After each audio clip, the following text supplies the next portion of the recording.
So yeah, 'cause that's, you know, then you could just start playing and combining.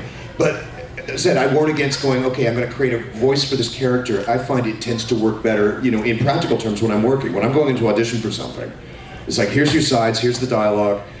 In a good situation, like a lot of presets, it's like, you know, here's a picture of the character, here's a character description of what they think they want. Yeah. I tend to go very much more from picture. I start looking at the picture and I go, where does this guy live? You know, what makes this person tick? And that's all, it's all very, you know, inside the actor's studio. But, you know, as much crazy fun as cartoons is, it does have to have that basis in reality. Well, it has to, otherwise if you can't suspend the audience's disbelief. Yeah. That's the thing. So it seems fun and goofy, but it's very serious business in a way. Yeah. And I agree with everything he's saying. It's not the exact same approach I do, but very similar to and I answered your question. I don't want to take over here, but I totally agree with you. Sometimes I can't, and I find that I can't proceed with the character until certain things are in place. Sometimes I need to get their voice in place, sometimes I need to get their character in place. It depends, and the picture really helps. Even for bone structure, physiology, even for like, I don't know if you're like me, I'll see some cartoon I'm watching and I'll hear a voice, I'm like, there's no way that voice comes out of that structure, but the producer liked it. I'm like, it's not working for me. You know, I think you're probably like me, you're just hypersensitive to subtle things.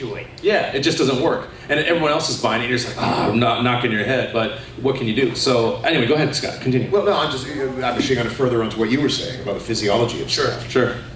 It reflects back in what we do. I've had people come in and watch sessions, like I used to have people come in and watch Beast Wars sessions and whatnot, and they went, you know, we thought you stood at a microphone and did voices, but you're freaky to watch. Yeah. Because you watch somebody that's good, you know, you don't, it's a little bit like watching Jim Carrey do his impressions when he used to do them. Yeah. People go, you don't just, you know, because you're dealing with, you have basically one conduit for everything that you're creating.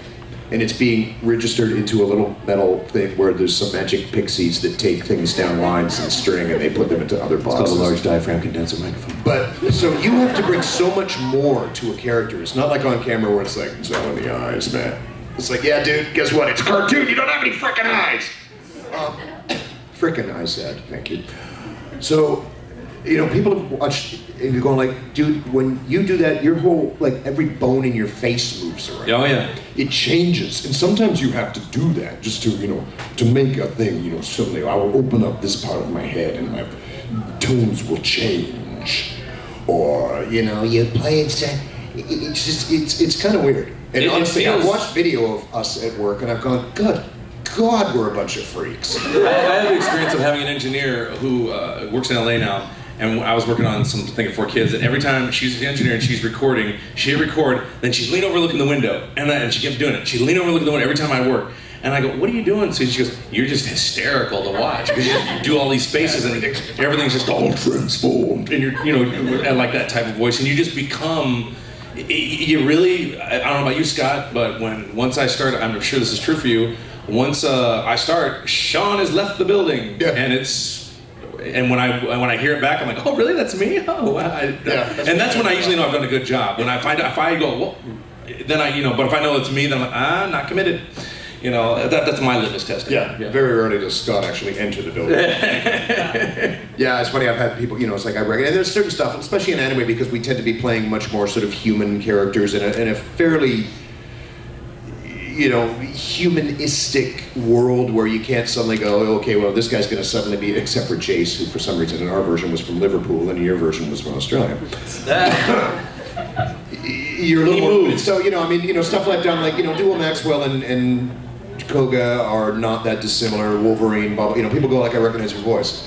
But the stuff where I feel proud is I worked with an engineer, same thing, and he went, Scott, okay, he goes, you know, you're the only guy that sometimes I have to look up to find out. I have had that compliment, and it's fabulous. It's absolutely fabulous. When, as a voice actor, you go, wow, I've really succeeded. Yes, I agree. And it's, you know, people ask how I keep, because a lot of the prelay stuff I do, I'll go back to Beast Wars again. You know, I'm playing 4 of the main characters in that show, and we are recording in sequence, like we're recording it. So all of the Dinobot, Rattrap, you know, all those little the other actors would be like, oh, Scott's got one of his scenes coming up. You know, so you're eating that like insolent vermin. I've got to take you out the old-fashioned way. Yeah, I would like to see you try it there, Dino Boob, or should I say, you know, all of a sudden Waspinator, I want to. And people go, how do you do it? It's like you change everything. Yeah, yeah. And the more you bring into that character, the more he's going to go through this strange round thing with the string that usually hangs out of the end. Large diaphragm condenser. It goes up. XLR cable. I'm deconstructing the technical aspects of it, just for fun. We will translate it to technical. I will translate to what it is. I think we should make our answers much shorter than I am making. Yes. Because we're going to get through a lot of questions and we want to get to every single body in the room. You got a hat in your hand. Techniques for getting attention. Hat in your Anything hand. that draws attention. A fan is always good. The best one is having 19 people around you going, Oh, boobs. or doing this. I was just going to say that. Anyone? No. Okay. My girlfriend's looking at it. She's like, ah. She's like, you're kidding, right, honey? Minds think alike. All right, so hat and no boobs. Please. This one's for Sean. Yeah. I hadn't heard you edit your stuff in a long time. Then I went to watch. Oh my God, it's the TV series now. And then I heard you as the third class Earth Freeman. I'm like, after that, I'm like, why is he so credits? I'm like, this is Goku. So what is your question? It's like, it just freaked me out that I usually hear you as Goku, and then I hear you as a different character in a different series. Well, I think that, and that's, I thank you. I think every voice actor lives by a certain standard or set of ethos, and Scott has just clearly described that in a very clear, I'm long-winded like Scott, so I'm with him. I get it. And my girlfriend's like, let's keep it short. I'm like, no, but the details are important. How many times does your girlfriend say, let's keep it? usually when we're naked. Anyway, I don't mind. I'm shameless. I'm not wearing pants today. And I'm not wearing pants either. No. But yeah, it's awesome. I have blue legs. My ethos. Dude, high five. Thank you. My You'll never personal. see Sean wearing shorts, I can tell you that. My personal ethos is, if you recognize me, unless I'm using my natural speaking voice, I'm not doing my job correctly. I really feel strong. I don't want to know. I want to fool the engineers I work with. I want to fool and that's one layer. The other is, the other layer of acting, the other layer of suspension of disbelief. I was talking on my previous panel, I don't know if you run into this, Scott, and this is, I bet you do.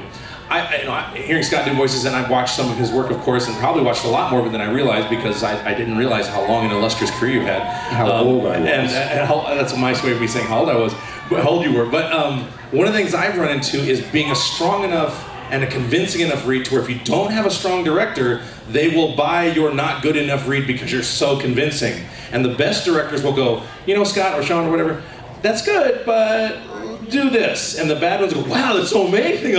Wow, I'll take that. And you know it's not your best work. And I bet you run into that a lot because you're very, very strong and convincing in your choices. Her going, excuse me.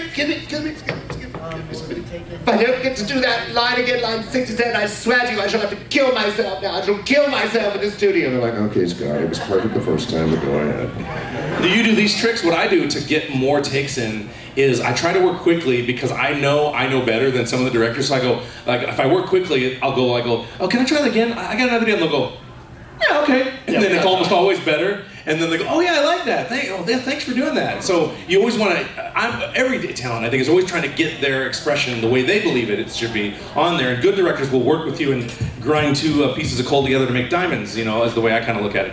So I know it's not to your question, which was kind of non-existent, but I thought it would be interesting along what Scott was saying earlier. There are also, I'll addenda to that there are some voice actors who are extremely good and extremely talented actors who don't have the vocal dynamics. They don't. They're not. They have their voice, but they're so good at what they do that, they may play a very similar character all the time. It's not like you go, oh my God, I can't believe that's the same. There are movie stars that are always the same character because they're so good at that character. There's also guys like Daniel Day-Lewis where you go, oh my God, I can't believe that's the guy I love. Yeah. There is craft in both of those forms. Yeah, that's true. That's true. Yeah, I know a couple voice actors in New York do 2 or 3 or 4 voices. They work just as much as me because they're so good actors. They're such good actors. And they're good at that. And they're very good at that. Yeah. Another way that works well is a large weapon. A weapon will work. Held in a threatening fashion. With boobs attached to it. With boobs attached to it. Go ahead, the large weapon man with no boobs. So we have Kamehameha versus a special big cannon. one episode. Well, do you want to? Do you want it like in the original show where the duration of both of those is 22 minutes? And do you want it to the same time or one after the other? Let's do it together. Let's see what happens. Has this ever happened? Like, I've never done this. I don't think I've done this with Savage. So this could be your first. You want to do it on mic or off mic? Oh, let's do it on. Okay. Let's see if we can blow the sound system up. You want to go toward the audience there? Oh, yeah. I like to do it in the middle because that way when I'm done, I feel like I've blown a path through them. Yeah. That's how I felt in orchestra, towards the conductor. I need you guys to do this for us. When I point at you, somebody go beep, beep, beep. All right, ready? Yeah.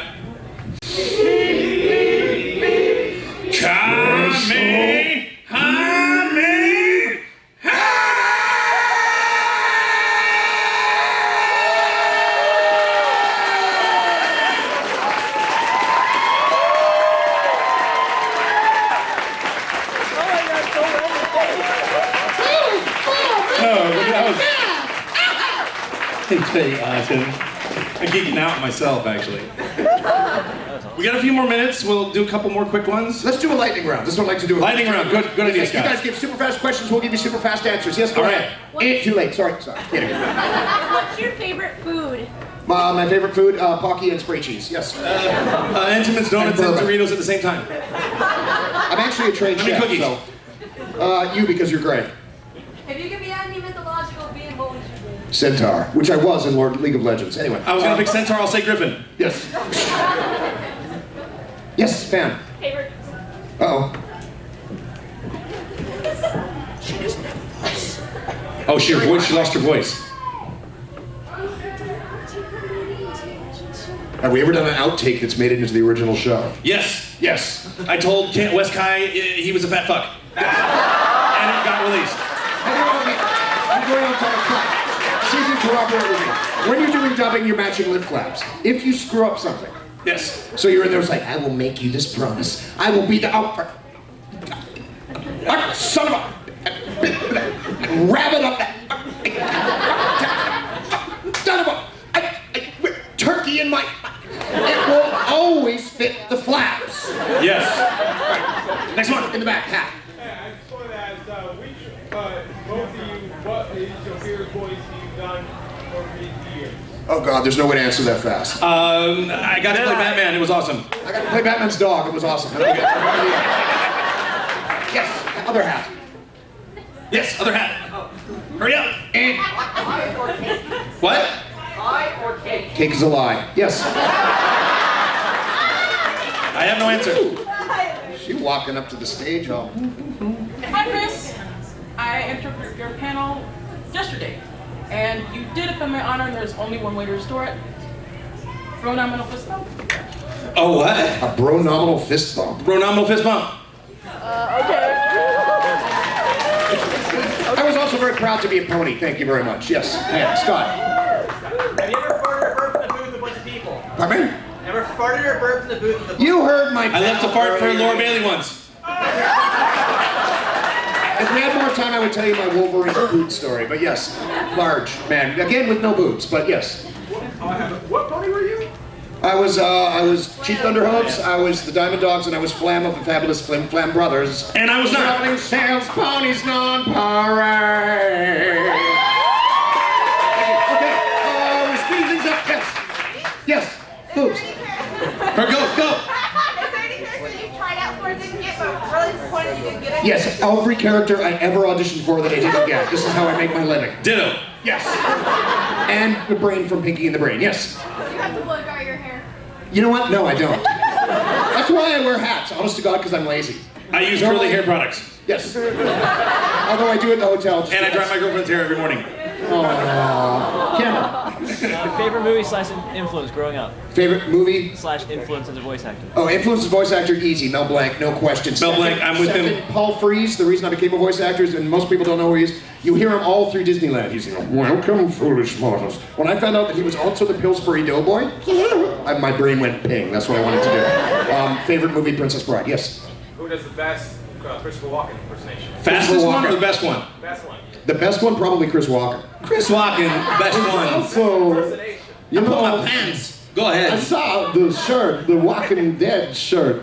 Walking. He's dead. You know when chefs compete, they all have this, they compete with mac and cheese. And True. When voice actors get together, it's always like, who does walking? Yes, it's true. I put my pants on one leg at a time, just like the rest of yous. The only difference is, once they're on, I might go records. Never question Bruce Dickinson.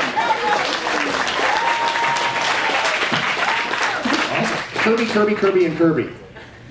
Can you be Dead-Eye Duck's voice for me real fast? Which ones? Dead-Eye Duck. It's from Bucky here. Go for it. Let's get in the karaoke some toads. I don't do that voice. Next question. Go faster. The vortex is speeding, yes. Say why universe hate Waspinator in Dinobot's voice. Why the universe hates Waspinator? Because you're an insect. And I don't do that voice. Next question. Yes. Quick. Any for any amateurs that are in here? Pick a job that actually pays more. Yes. Very good job. Okay, and in the back. All of them. Easier, earlier answer. Answer C, yes. Anything that I would have got paid for that I didn't get. Yes. You already did Christopher Walker. Guess what? Morgan Freeman. I gotta explain to all the white people how things work. Morgan Freeman is the ultimate condiment of voice. He is. He's Because fantastic. there's nothing in the world that cannot be made better by having a little Morgan And Freeman. every time he explains something, he gets a freckle. Every Morgan Freeman that there is will make the phone book sound better. Anyway, I do a terrible Freeman. Absolutely, the last question. Are we at panic mode? We're good. Panic mode. We're done. The last question. No, with the shiny headband from the show that I should know. Make it good. I'll stare at him. Everybody stare at you. This is your moment. This is the first day of the rest of your life. Dear God, he's a ravening megalomaniac. Look at him basking in his narcissistic glory. What was your last thing you did when you were working for Dragon Ball GT? What? I was never on GT, so over to you, Sean. I was Goku. He was Goku. Last episode, what was the things that gave you money? Oh, I have no idea. We recorded that like 7 years ago. I can't remember that day. I was probably wanting to go to the bathroom or something. I don't know. Or maybe I farted. I don't know. We did DBZ for 10 years. I'll bounce back to that. 10 years. 10 years recording the same show. And it was always like, and the last one, it was like, all right, we'll see you like in a week or so. But then it went, no. So what? It's over. What? It's over. Yeah. Speaking of over. Over. It's over. This panel's over. You guys Thank you so much for coming. Go see Johnny Young Bosch and I Shine at 8:30, I believe. yeah. Is that 8:30? Yeah.